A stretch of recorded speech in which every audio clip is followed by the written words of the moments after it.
Santo Deus, amado Pai, graças te damos sempre. Obrigado, Pai, por mais esse dia maravilhoso que você nos deu. Pelas bênçãos e livramentos são tantas que às vezes nós nem percebemos. Perdoa os nossos pecados, tira de nós tudo que não é do Senhor. Nos enche com teu Espírito Santo, sempre. Ó Pai, nos esvazia do mundo lá fora, nos concentra para essa boa aula que vamos ter, para que a gente possa absorver o máximo para pôr em prática em nossas vidas. Abençoa nosso professor Alessandro, enche ele do teu espírito, que ele venha falar só de acordo com a Bíblia. Assim temos certeza que seu nome é honrado e glorificado. Abençoa todos que estão presentes, abençoa os que estão para chegar, abençoa os que não puderam entrar. E que tudo seja feito aqui de acordo com a Bíblia. Assim o nome do Senhor é honrado e glorificado sempre. Em nome de Jesus, que morreu na cruz pelos nossos pecados, estaremos orando já agradecidos sempre. Amém. Amém, Senhor. Obrigado, Renato. Obrigado, irmãos. Boa noite a todos.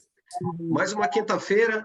Temos aí o privilégio de continuar estudando esse livro tão maravilhoso que é o Evangelho de Lucas, né? Onde a gente tem a perspectiva de Jesus sendo o quê? O restaurador do reino a Israel. E aí, como vimos semana passada, lá no capítulo 22, do 54 até o 62, nós vimos justamente o Jesus na casa do sumo sacerdote e sendo acompanhado, né, por várias pessoas, inclusive Pedro. Então, ali, os servos, os curiosos, e Pedro, como um dos discípulos, ali tentando se aproximar, estando ali no pátio da casa do sumo sacerdote, provavelmente para ouvir notícias, né, já que ele estava sozinho, os outros haviam saído, né, lá do Getsemane, não foram para a casa do sumo sacerdote, e aí provavelmente para ele saber a respeito. Ele é indagado, né, por 3 vezes, por 3 pessoas diferentes, ele responde na medida que ele é indagado, e em suma ele diz que não conhece, né, que ele não é a pessoa na qual ele está sendo indicado e tudo mais. E aí a gente vê o quê? Aquele famoso símbolo, né? Que Jesus, quando profetiza para Pedro, diz que antes que o galo cante, o que, que ele vai fazer? Ele vai negar.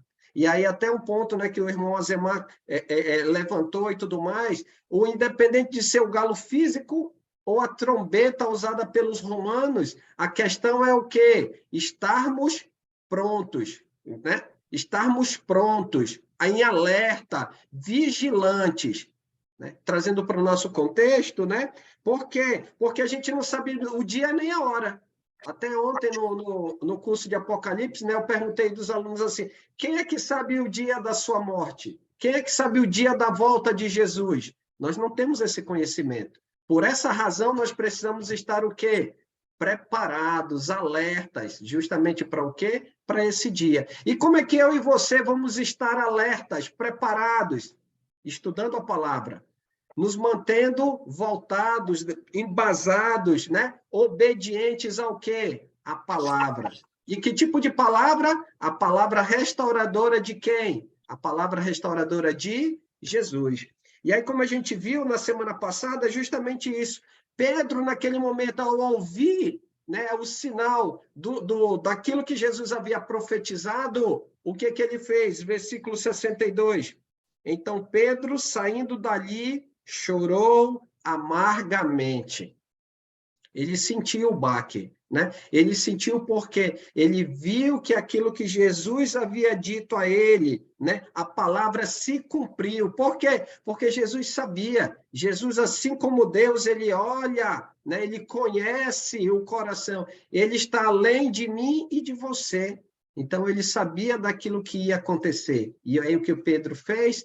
Pedro lembrou. Ele não lembrou, como até citei na aula passada, não, Senhor, eu vou contigo até a morte, não. Ele lembrou do quê? Como ele fala no 61, Pedro se lembrou da palavra do Senhor, como lhe dissera, hoje, 3 vezes me negarás antes do cantar do galo, ou antes que o galo cante. E aí, o resultado disso, verso 62, foi que ele chorou amargamente. Houve um efeito esmagador aonde? Na sua vida. Porque justamente naquele momento que ele disse que ele ia com Jesus até o final, de fato, quando Jesus declara, Jesus já havia olhado e sabia que ele não ia fazer isso. E aí é um ponto que a gente precisa observar. Hoje, a partir do 63 em diante, nós vamos ver Jesus diante, né, de três, vou colocar assim, três fontes de julgamento, né? Sinédrio, Pilatos, Herodes. Não vamos ver os três, vamos ver de acordo com o nosso tempo, mas o ponto que eu quero colocar aqui é que ele vai ser levado à justiça. A justiça de Deus? Não. A justiça de quem? A justiça dos homens. Os homens aqui estarão julgando Jesus. Mas olha um detalhe importante. Na morte de Jesus, a justiça de Deus está se cumprindo? É um ponto para se pensar. Na morte de Jesus, a justiça de Deus se cumpre? Cumpre. Porque eu e você só temos a possibilidade de ser restaurado graças à morte de quem? A morte de Jesus. A morte de Jesus. E aí é um ponto que a gente precisa entender. Quem é Jesus no Evangelho de Lucas? Qual é o propósito de Deus na pessoa do seu filho no Evangelho de Lucas? Quem é Jesus? O restaurador do reino a Israel. Ou seja, é aquele que veio para restaurar vidas. Restaurar vidas. E como aquele que é o restaurador, as pessoas que desejam ou entendem a sua necessidade de ter na sua vida essa restauração, elas precisam estar com o quê? Com os ouvidos e a mente preparada para quê? Para ouvir, né? Refletir sobre aquilo que Jesus está ensinando e se dispor em obedecer de maneira prática ao ensino do Senhor. Agora, olha só o que nós vamos ver, versículo 63 ao 65, né? Pegando essa base do juízo, da forma como ele vai ser julgado, perceba bem como os guardas, né, lá na casa de Caifás vão tratar Jesus. 63 ao 65. Os que detinham Jesus zombavam dele e davam-lhe pancadas, e vendando-lhe os olhos diziam: profetiza-nos, quem é que te bateu? E muitas outras coisas diziam contra ele, blasfemando.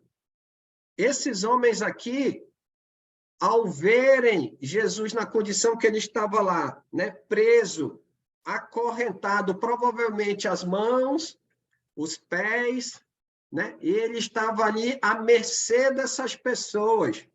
E ao ouvirmos, né, desde que a gente tem trabalhado do capítulo 1, junto com o Enio, até agora, capítulo 22, já no finalzinho do 22, nós temos visto Jesus, ele sendo o quê?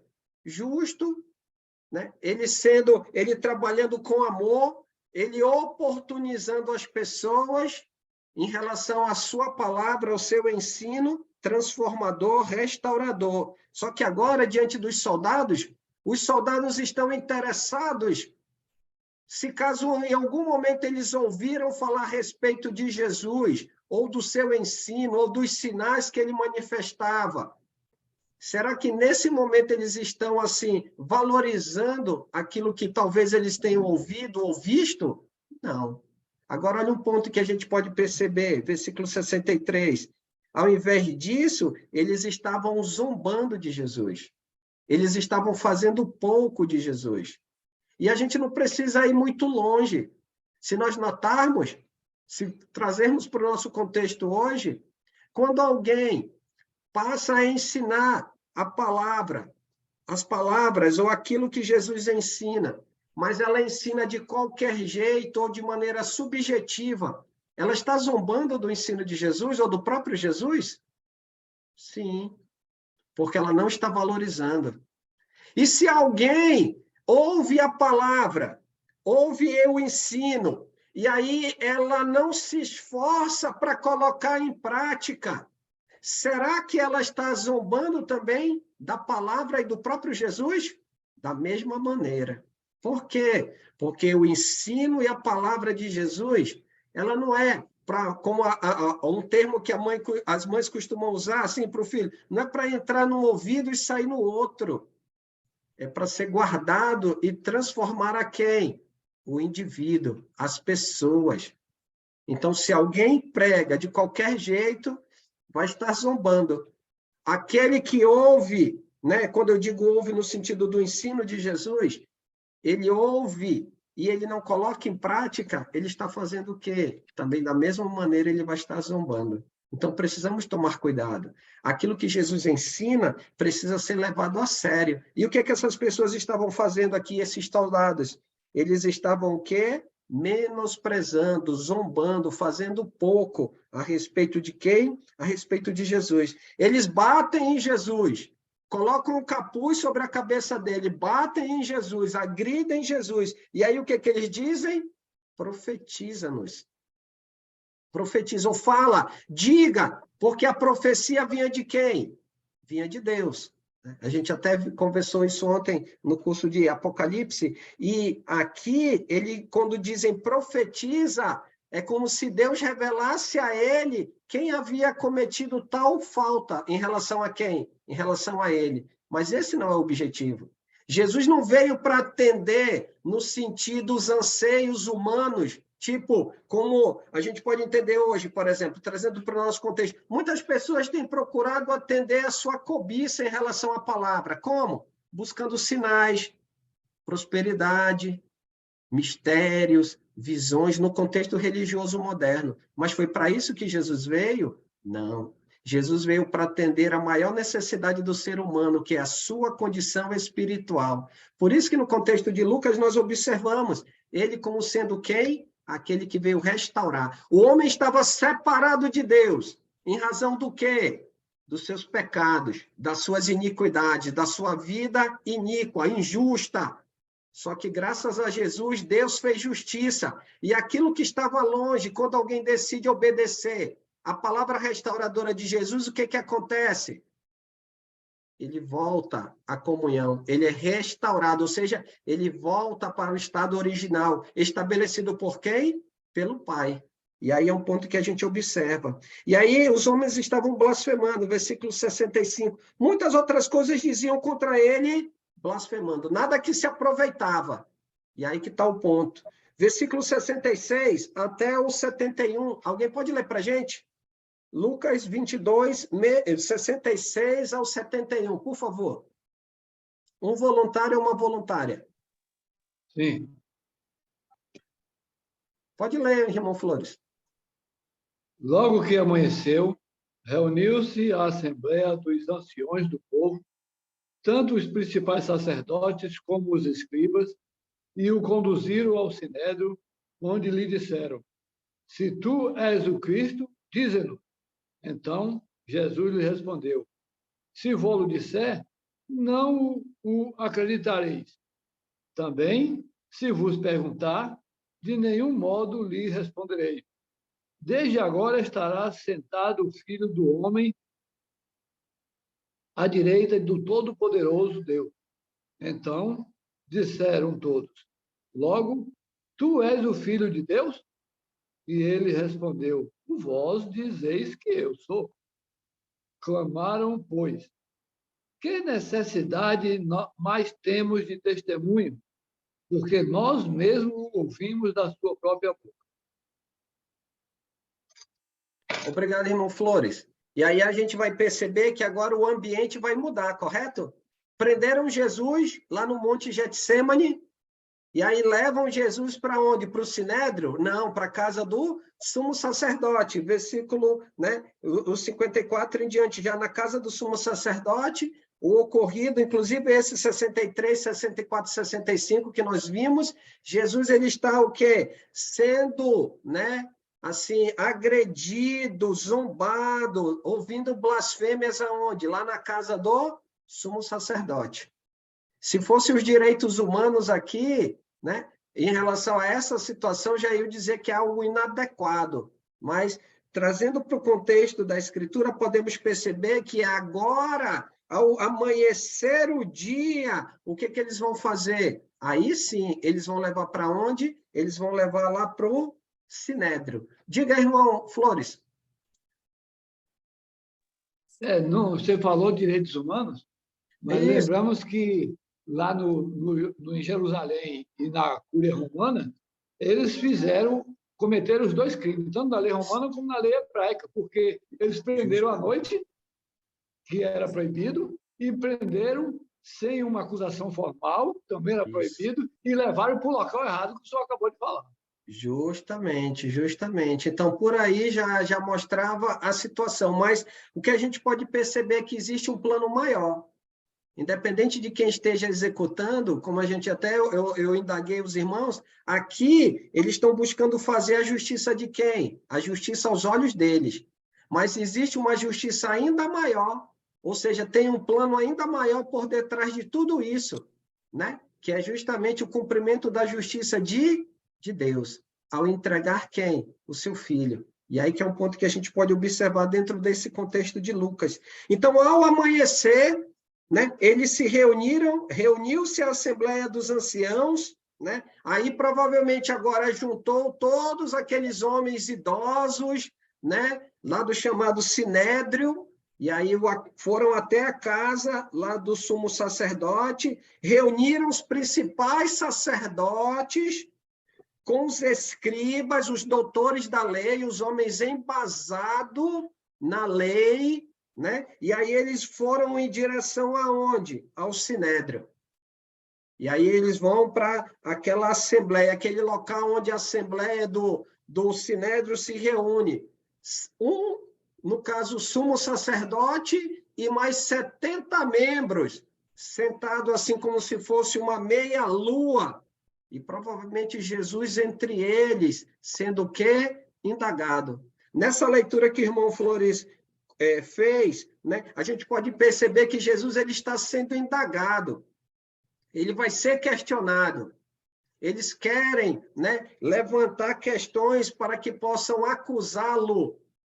Agora, como o senhor bem colocou, irmão Flores, ele já estava preso. Se ele estava preso, legalmente era para ter uma formalização de culpa, que não era o caso. Mas aqui ele está sendo interrogado para ver se eles conseguem o quê? Pelo menos alguma base. Para quê? Para poder levar para frente o seu processo. Mas o que a gente pode observar é que o Sinédrio ele tinha por responsabilidade julgar crimes contra o quê? Contra a lei. Lembra? Olha aqui os componentes do Sinédrio, o sumo sacerdote, os sacerdotes, os anciãos, aqueles homens maduros que já eram, provavelmente, já foram sacerdotes em algum momento, exerceram um papel relevante em termos da adoração, em termos do templo, agora com uma idade avançada, seriam como se fossem os conselheiros, homens que, com o passar do tempo, amadurecidos pelo exercício, eram para ter maturidade no exercício, ou seja, na prática da palavra. No entanto, eles estão dizendo amém junto com quem? Com quem, aliás? Com o sumo sacerdote. E aqui os escribas, que é aqueles que são versados, ou, como em outras versões diz, doutores da lei. Ou seja, aqueles homens que falam, que citam, né, que discutem, que têm base, e do mesmo jeito estão assinando junto com o sumo sacerdote. Então, o Sinédrio aqui era para fazer o quê? Julgar crimes contra a lei. Pergunto, Jesus ele descumpriu algo na lei? Jesus ele blasfemou ou levantou algo que é contrário à lei? Não. Não. Não, não. Então, ele está no ambiente errado, mas vamos lembrar mais uma vez, tem um plano maior por detrás justamente de quê? Disso. Continuando, versículo 67, eles fazem a primeira pergunta, e olha só o que eles dizem, se tu és o Cristo, se tu, né, uma pergunta condicional, dize-nos. Então, olha lá, você é o enviado de Deus? Você é o enviado de Deus. E quem era o Cristo? Como a própria palavra declara, é aquele que viria, né, para justamente o quê? Intervir não em favor do povo, só que culturalmente os judeus desenvolveram um pensamento de que o Messias, o Cristo, ele seria o quê? Um grande general, assim como quem? Assim como Moisés. Então, eles alinharam, dentro dessa perspectiva, um grande comandante, ou um libertador, considerando que, naquele momento, naquele contexto, eles estavam sob o jugo de quem? O jugo de Roma. O jugo de Roma. Diga, irmão Aníbal, pode ligar o seu áudio, por favor. Já. Pode falar, irmão Aníbal. Sandra, eles usam estratégias falhas, condenando com narrativas falsas? É isso? Sim, sim. E um ponto que a gente observa aqui, irmão Aníbal, é que eles perguntam, né? Se tu és o Cristo, dize-nos. E aí o que Jesus diz? Então, versículo 67, então Jesus lhes respondeu, se vos disser, eles vão fazer o quê? Não acredito. Eles não vão acreditar. Lembra lá? Quando todas as vezes que eles eram indagados, levaram aquela mulher diante de Jesus, que foi pega naquela situação delicada de adultério.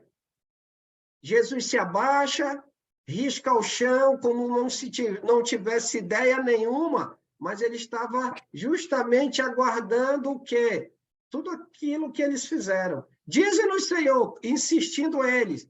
Aí Jesus levanta e diz, quem não tiver pecado, lance a primeira pedra. Aí ele se abaixa e começa a rascunhar de novo o chão. O que acontece? Dos mais velhos para os mais novos, eles começaram a ir embora. E outras situações, como a gente viu aqui no contexto de Lucas, né?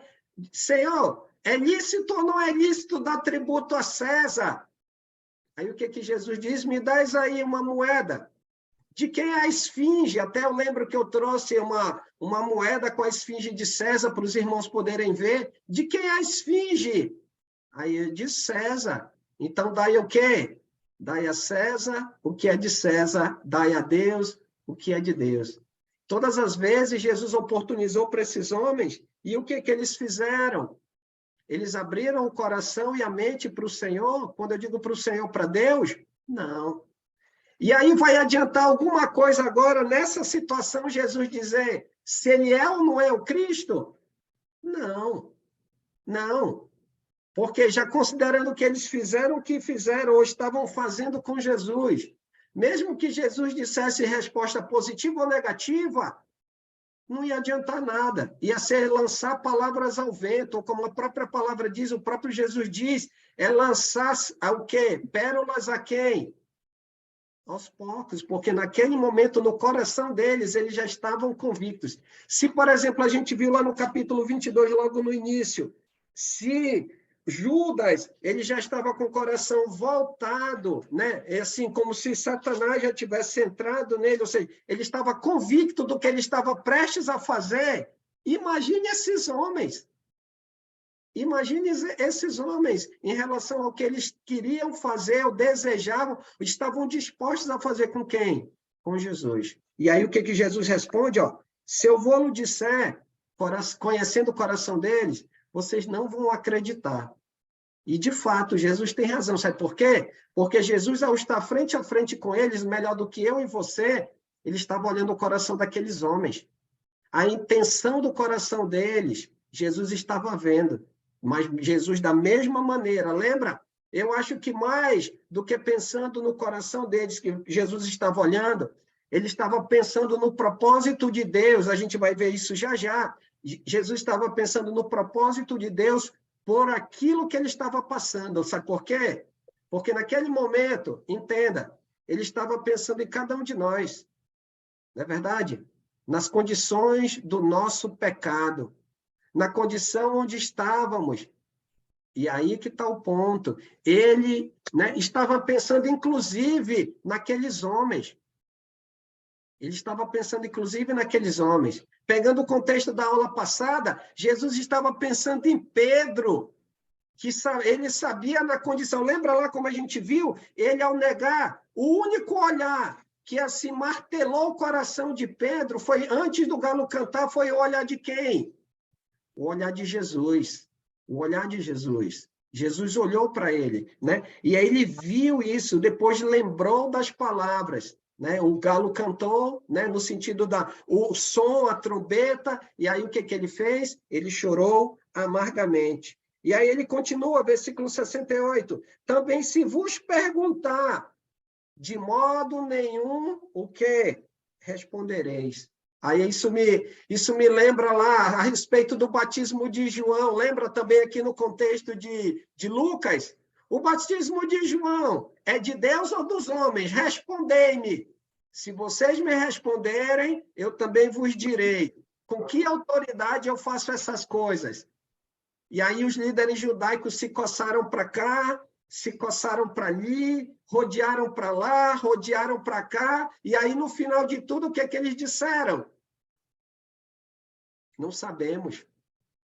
Olha lá, olha a oportunidade que Jesus estava dando para eles. E esses mesmos homens estavam aqui. Enquanto Jesus disse na aula passada, lá na aula anterior, que ele estava diariamente no templo pregando e ensinando, o que esses homens estavam fazendo? Ouvindo. Só que eles não estavam com o coração voltado para o quê? Para, de fato, entregar, ouvir a palavra restauradora de quem? De Jesus. Isso aí dá uma lição importante para a gente, no sentido de que nós, quando estamos estudando, nós, quando estamos no momento de comunhão, nós, quando estamos ouvindo a palavra, de que modo deve estar o nosso coração? Aberto para ouvir o quê? O ensino de Jesus.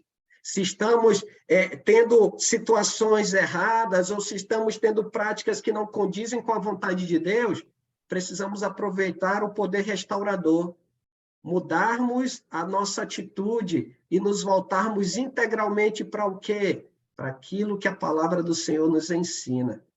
Esses homens estão tendo essa oportunidade, só que de maneira diferente, eles estão fechados para justamente não se permitir serem movidos pela palavra de quem? Pela palavra do Senhor. Então, Jesus sabia, e se eu vos perguntar, vocês não vão responder. Agora, preste atenção ao versículo 69.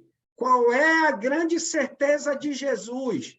Jesus aqui, ele tem uma grande certeza. Versículo 69. Qual é a grande certeza de Jesus? Com essa convicção que ele está aqui diante desses homens. Qual é a grande certeza de Jesus? Ao lado do Pai. Que ele Sentaria ao lado do Pai. Ele estaria ao lado do Pai. E ele vai estar de que lado do Pai? Da direita. À direita. A direita é lugar do quê? Destaque. É um lugar de autoridade, lugar de poder. Se agora ele está sendo subjugado, ele não está sendo subjugado por causa do sinédrio. Se aqui ele está entregue, acorrentado, né? Ele sofrendo ameaças, ele sofrendo um falso juízo dos homens, ele não está por causa que os sacerdotes, o sumo sacerdote, o sinédrio quer. Ele está aqui porque ele está para cumprir um plano que é maior, que é o plano da justiça de quem? É o plano da justiça de Deus. Lembra? Ele é o restaurador do reino a Israel. E como é que ele vai restaurar isso? Né? Como é que ele vai trazer uma restauração espiritual? Se de fato ele não obedecer. Lembra o que diz lá em Filipenses 2? Que ele foi fiel, né? E ele foi obediente até a morte. E morte de quê? Morte de cruz. Filipenses capítulo 2, ele trabalha esse ponto bem interessante. Então, é aí. Por isso que ele diz, olha, desde agora. E olha que ele já foi agredido, já foi zombado, né? Já ouviu blasfêmias, as falsas acusações. E mesmo agora, olha que ele diz, desde agora estará sentado o Filho do Homem à direita do Todo-Poderoso Deus. Se você perceber comigo, lá na oração, quando ele faz lá no Getsêmani, quando ele se afasta no versículo 42, no mesmo texto aqui de Lucas 22, lá no 42, será que houve uma mudança Lembra lá no 2,42? Pai, se queres, passa de mim este cálice, todavia não seja feita, né? Não se faça a minha vontade, e sim a tua. E ali, como a gente percebeu, no 43 e 44, ele estava aflito, profundamente aflito, por aquilo que ele ia passar. Só que a situação já aconteceu, está acontecendo, está em processo. E diante do Sinédrio, o que ele está dizendo? Desde agora, porque ele está convicto de cumprir até o final o plano de quem? O plano do Pai. O plano do Pai. E por isso que ele diz, desde agora também estará sentado o Filho do Homem, à direita, não de qualquer pessoa, não do Pilatos, como a gente vai ver daqui a pouco, não do Herodes, não de César, mas o Filho do Homem estará à direita de quem? Não de qualquer pessoa. Ele estará à direita de quem?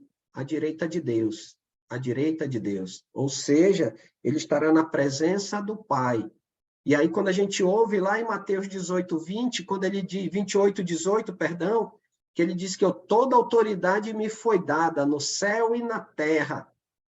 É isso que ele está se referindo. Que ao obedecer, ao se entregar, ao ser sepultado, ao ressuscitar pelo poder de Deus, Deus, quando o ressuscita, ele já concede a Jesus o quê? A autoridade. É o que ele diz para aqueles homens antes de eles cumprirem o plano da propagação. Então, o ponto que a gente observa é justamente esse, a certeza, né? Jesus agora, diante daqueles homens, está certo. A morte, ela não é uma opção. Ir para a cruz não é uma opção. É fato. Precisa ir. A morte precisa ser encarada. E ele vai fazer isso certo de que ele está fazendo para obedecer a quem? A Deus. A convicção. Então, dentro do reino restaurado, eu e você, como discípulos de Jesus, da mesma maneira que ouvimos o evangelho e tínhamos a convicção e tivemos a convicção de que, ao obedecer ao evangelho, ao sermos batizados, ao buscarmos ter uma vida diferente daquela que tínhamos antes do evangelho, precisamos ter a mesma convicção de prosseguir. Aonde?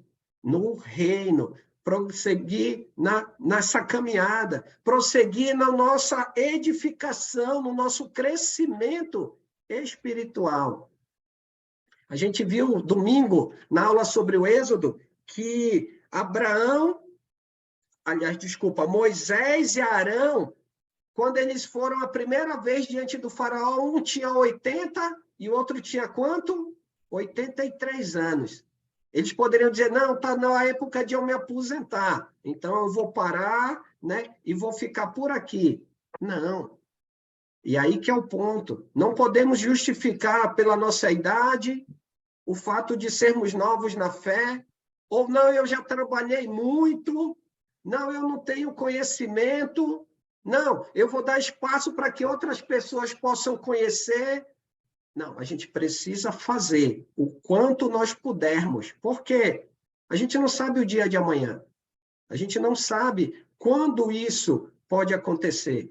E aí, o quê? A volta do Senhor, o que a gente precisa fazer? Fazer, realizar, buscar fazer a vontade de quem? A vontade do Senhor. 70 e 71, então disseram. Então eles disseram, logo tu és o Filho de Deus. Bem, Jesus apenas disse que ele vai estar sentado, né? E ele usou um termo lá de Daniel, que usa lá em Ezequiel, o Filho do Homem, e aí então eles disseram, logo tu és o Filho de Deus. E aí o que Jesus respondeu? Vós dizeis que eu sou. Vós dizeis que eu sou. Então Jesus coloca para eles que isso é uma afirmação de quem? É deles. E adiantar alguma coisa, mais uma vez, ele afirmar quem ele era? Não, não ia fazer diferença nenhuma. Não ia fazer diferença nenhuma para eles naquele momento. E aí, 71, o que eles fazem? Eles clamam que necessitamos, né, de mais testemunho porque nós mesmos ouvimos da sua própria boca. Ouviram o quê? Esse que é o ponto. Eles ouviram o quê? Que ele era o filho de Deus. Mas diga, irmão Flores. Jesus não falou. Jesus não falou. Quem falou foi eles. Foi eles que declararam. E aí que está o ponto. Não ia adiantar Jesus falar, considerando o coração deles naquele momento, né? Não ia adiantar. Mas Jesus disse, olha, vós dizeis. E aí o que, que a gente percebe? Indo para o capítulo 23, versículo 1 ao 7. Alguém pode ler para a gente? Capítulo 23, versículo 1 ao versículo 7. Lucas 23, 1 ao 7. Vamos ver a outra situação de Jesus agora perante Pilatos. Posso ler, irmão? Posso ler? Pode ler. Então toda a assembleia levantou-se e o levou a Pilatos. E começaram a acusá-lo, dizendo, encontramos este homem subvertendo a nossa nação. Ele proíbe o pagamento de impostos a César e se declara ele o próprio Cristo, um rei. Pilatos perguntou a Jesus, você é o rei dos judeus? Tu o dizes, respondeu Jesus. Então Pilatos disse ao chefe dos sacerdotes e à multidão, não encontro motivo para acusar este homem. Mas ele insistiu, ele está subvertendo o povo em toda a Judéia com os seus ensinamentos. Começou na Galileia e chegou até aqui. Ouvindo isso, Pilatos perguntou se Jesus era galileu. Quando ficou sabendo que ele era da jurisdição de Herodes, enviou-o a Herodes, que também estava em Jerusalém naqueles dias. Obrigado, irmão Sérgio. E aí, como a gente pode perceber, agora eles receberam, né? Viram, declararam que eles ouviram tudo que ele precisava, que eles precisavam na realidade. Mas, na realidade, eles não ouviram nada. Mas, mesmo assim, a intenção deles é levá-lo ao quê? A concretização daquilo que eles haviam tanto, né, planejado. E aí, como a gente leu no versículo 1, levantando-se toda a assembleia, levaram Jesus a Pilatos. Então, saíram provavelmente lá da casa do sumo sacerdote, atravessaram provavelmente meia cidade, até chegar aonde? Até a fortaleza de Antônia, que era do lado do templo, né? Aliás, desculpem, eles estavam na casa do sumo sacerdote, foram para o Sinédrio, que ficava no templo, do templo, né? Eles foram para a casa não a casa, mas a sede do governador, que é o Palácio de Antônia, que é do lado. Então, casa do sumo sacerdote Sinédrio, dentro do templo, uma parte do templo, e de lá para a fortaleza de Antônia. E aí eles levam Jesus para onde? Para Pilatos, o governador, o representante de Roma. Considerando quem é Pilatos, o representante de Roma, será que as acusações que eles lançariam sobre Jesus deveriam ser as mesmas que eles, de maneira assim, tiraram de Jesus no julgamento lá no Sinédrio? Era para ser as mesmas acusações? É isso que a gente percebe? Versículo 2, isso? São as mesmas acusações? Não, não são as mesmas acusações. Olha o que eles dizem. E ali passaram a acusá-lo, dizendo, encontramos este homem pervertendo a nação, a nossa nação. Então, primeira coisa, ele estava fazendo com que as pessoas, elas literalmente estivessem saindo da linha. Então, a lei, a ordem direcionava as pessoas, Jesus ele estava causando desordem. Aonde? Por onde ele passava. Ele estava gerando caos aonde ele passava. E não só isso, ele estava vedando pagar tributo a César. De quem é essa esfinge? Por isso que, de maneira proposital, no texto anterior, eu citei essa expressão. Por quê? Porque essa vai ser uma das acusações. E ao contrário daquilo que eles tanto desejavam, que eles queriam que Jesus, no momento que fizesse essa pergunta e respondesse essa pergunta que eles fizeram, eles queriam que Jesus dissesse: não, não podemos pagar impostos. Se ele respondesse isso, ele ia receber acusação contra Roma. Aí ele diz: é lícito pagar imposto? Sim, é lícito pagar imposto, porque nós estamos sob o jugo de Roma. Aí o Sinédrio ia dizer: está vendo? Ele é a favor dos romanos. E aí ia jogar eles contra quem? Jesus contra quem? Contra o povo. Com o que Jesus disse? Não. De quem é a esfinge? É de César. Então dai a César o que é de César. E o que eles fizeram diante do governador? Vedar, pagar tributo a César. E aí, a acusação, aparentemente, a gente pensa que ela não é grave, correto? Mas vai mexer no bolso do governo. O governo, como diz, né, ele não trabalha, mas ele é sustentado. E a forma de o governo ser financiado é através do quê? Através dos impostos. Ainda mais o Império Romano, para custear, para manter o seu exército, para manter assim o seu território, ele precisava de um alto, né, valor, né, de arrecadação. Para quê? Para manter toda essa estrutura, para manter essa estrutura de poder. Aí chega para o governador romano, numa das regiões mais delicadas do mundo antigo, onde a religião, a religião teocrática, ou seja, Deus como sendo o centro da adoração ali naquele contexto, diferente de outros lugares, Roma permitiu justamente por causa do quê? Por causa desse barril de pólvora, que era o quê? Ali em Israel. E aí que está o ponto. Eles vão justamente mexer aonde? Acusando Jesus no bolso. Ó, ele está dizendo que está vedando, que não é para pagar impostos a César. E a outra acusação, a terceira acusação que eles mexem, é justamente com aquilo que mantém o império, além dos tributos, uniforme, que é a pessoa de quem? A pessoa do César. Ou seja, o rei. Quem é que mandava no Império Romano? O imperador. Aonde ele residia? Em Roma. E aqui eles acusam Jesus, se você perceber na forma como ele é descrita por Lucas, e afirmando ser ele o quê? O Cristo. Mas tanto faz para o Pilatos saber quem é o Cristo, quem é Messias. Para ele não importava. O detalhe final que é o que importa. Afirmando ser ele o Cristo, o rei. O rei de quem? O rei, né, de Israel. Ou seja, e aí coloca a figura como se tivesse alguém competindo diretamente com quem? Com César. E aí isso faria, no contexto deles lá, uma desarmonia do poder de quem? De Roma. Aparentemente, a gente acha que não é grave a acusação, mas a acusação deles é grave. Só que ali um ponto importante.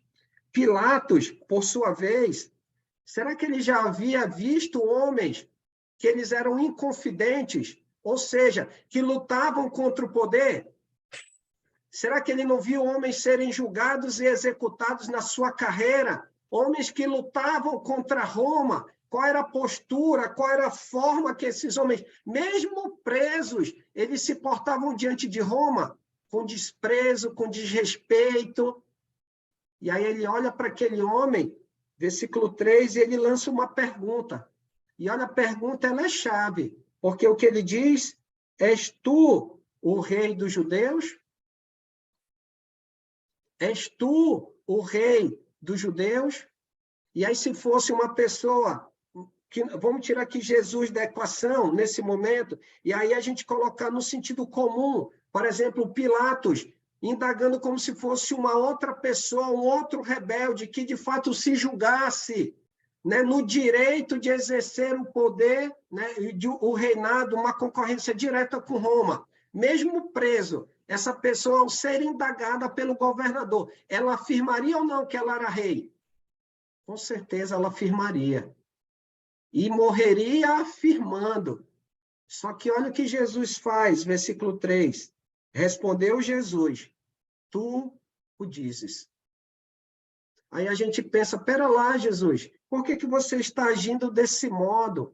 Na realidade, Jesus está colocando uma grande interrogação na cabeça de quem?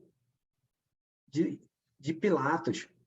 Ele está levando Pilatos a refletir. Pera lá, eu já vi pessoas agindo desse modo, e ele pergunta, e Jesus diz, tu o dizes. Ou seja, Jesus está passando para Pilatos que a afirmação é de quem? É de Jesus?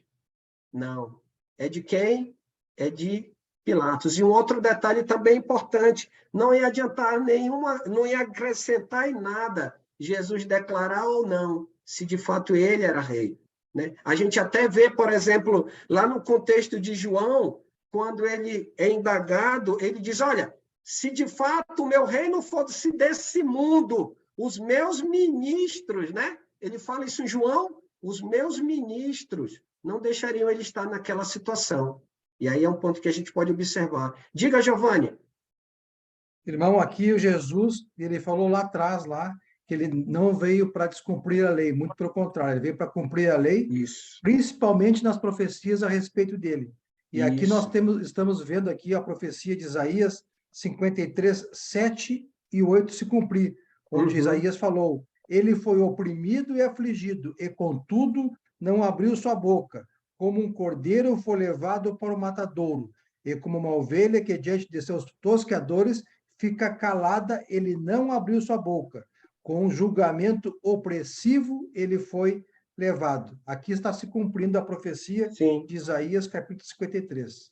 Imagina, Giovanni, pegando esse texto que tu nos trouxe, de Isaías 53, será que Deus sabia que lá naquele momento, quase 800 anos depois, o coração daqueles homens que estavam diante do seu filho realmente não teria sentido nenhum ele responder essas perguntas? Com certeza. Não é verdade? Olha lá o poder e o controle que Deus tem sobre a história. Aquilo que a gente viu na lição passada de Êxodo, Deus é aquele que tem o controle de todas as situações. E quase 800 anos antes, ao revelar para Isaías isso, a gente pode perceber o quê? O fato acontecendo. Por quê? Porque Deus é Deus. Deus é o Todo-Poderoso. Diga, dona Jovina.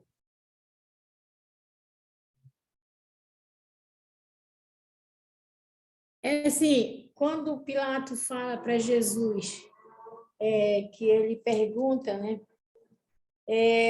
Então, lhe perguntou Pilatos, és tu o rei dos judeus? E ele responde, tu disseste? Será que Pilatos estava querendo que Jesus dissesse não? Porque lá mais para frente ele diz que não encontrei crime algum nesse homem. Isso. É Então, aí a que eu ia ideia dele era chegar. que ele negasse, né? Sim, sim, esse que é o ponto. Ele queria ouvir uma resposta. Sim, com certeza ele tinha visto homens, se tivesse no lugar de Jesus, iam dizer, não, sim, eu sou. E isso não vai ser tirado de mim. Ok. Não, eu não sou. Mas, ao contrário, Jesus disse, tu dizes. E o que ele fez na cabeça de Pilatos? Como, tendo cumprimento, como Giovanni falou, de Isaías, mas, ao mesmo tempo, ele levantou uma indagação na cabeça de quem? De Pilatos. E aí o que a gente percebe no versículo 4. Disse Pilato aos acusadores, que eram os principais sacerdotes, e as multidões, perceba, de lá do Sinédrio até cá, a gente já vê quem? A presença de quem? De pessoas. Pessoas, multidões. E as multidões, e aí ele declara isso de público, não vejo neste homem crime algum. Irmão, Crime algum. Diga, mano. em Isaías 53, 10, vai nos mostrar tudo isso aqui, fala que contudo, tudo isso aconteceu, contudo foi da vontade do Senhor. Deus, é o propósito de Deus tudo isso. Esmagá-lo, ou seja, Cristo esmagá-lo e fazê-lo sofrer. E embora o Senhor tenha feito da vida dele uma oferta pela culpa, ele verá sua prole e provará seus dias, e a vontade do Senhor prosperará em sua mão. Depois do sofrimento de sua alma, ele verá a luz e ficará satisfeito. Pelo seu conhecimento, meu servo justo. Então, Deus vai ficar muito feliz depois, e tanto que vai ressuscitar Jesus, né? Isso. E aí é um ponto que quando eu iniciei, Giovanni, enfatizei no 69, quando a gente vê aqui para a cabeça dos líderes judaicos do Sinédrio, eles estão fazendo justiça. Ao levarem para Pilatos, na cabeça deles, eles estão fazendo justiça, aos olhos deles. Mas existe uma justiça maior, né? Aí você liga de novo com Isaías, uma justiça maior sendo cumprida, que é a justiça de quem? A justiça de Deus. Não no contexto físico, mas justamente no contexto espiritual. Dentro de tudo aquilo que o Enio trabalhou, né, e a gente está vendo agora, então disse Pilatos, aos principais sacerdotes, não vejo nesse homem acusação nenhuma. E versículo 5, insistiram cada vez mais. Ele alvoroça, ou ele subverte, ou seja, ele modifica, ele revoluciona, ele busca uma transformação do povo, ensinando por toda a Galileia, por toda a Judéia, onde começou até aqui. Tendo Pilatos ouvido isso, perguntou-lhe se aquele homem era o quê? Era Galileu. E o que eles fizeram? Eles confirmaram. E aí o que Pilatos fez? Versículo 7. Ao ver aquela situação e não ver nenhum tipo de acusação, ele vai empurrar para quem?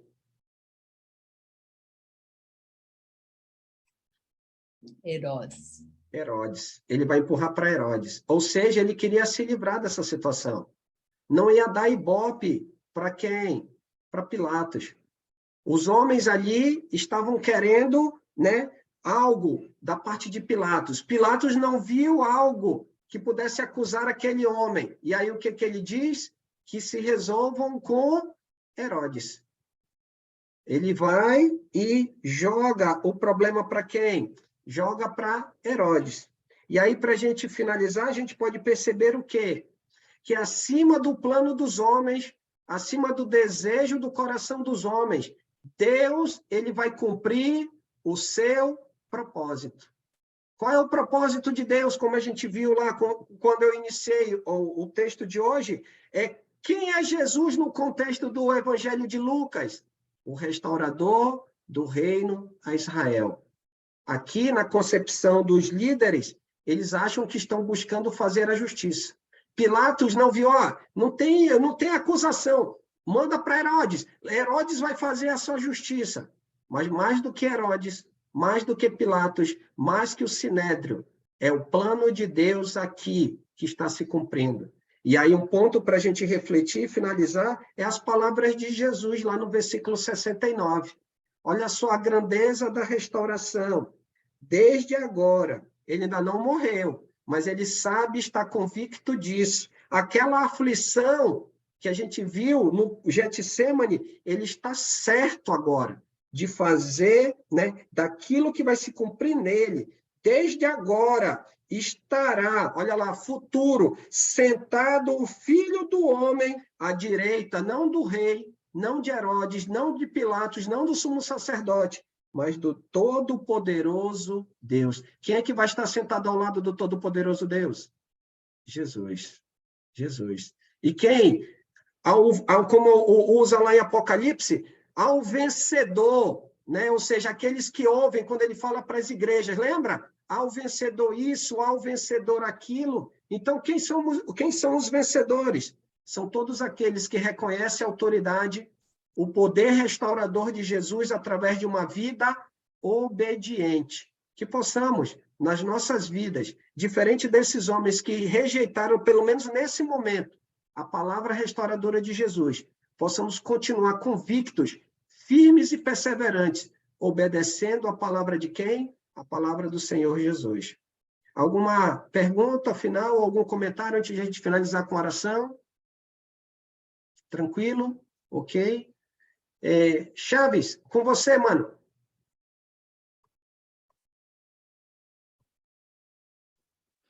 Vamos orar?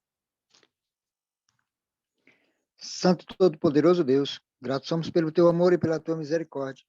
Te agradecemos, Pai, por este momento de comunhão na tua palavra. Te pedimos, ó Deus, no nome do teu Filho amado, na força do teu Espírito Santo, para que o Senhor possa nos habilitar para te servir com amor, com obediência e com submissão, obedecendo a tua palavra, Pai, em todos os âmbitos da nossa vida. Abençoa os irmãos enfermos, Que o Senhor possa conceder o curar e o sarar das dores e das enfermidades.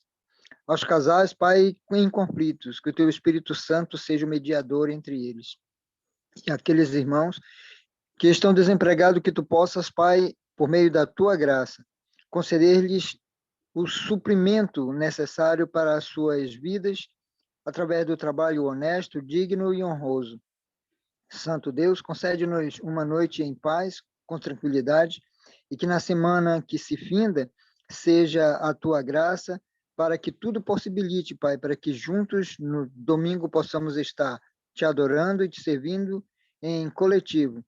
Santo Deus, muito obrigado por este momento. Abençoa a cada um que esteve ouvindo, de ouvidos atentos e coração abertos.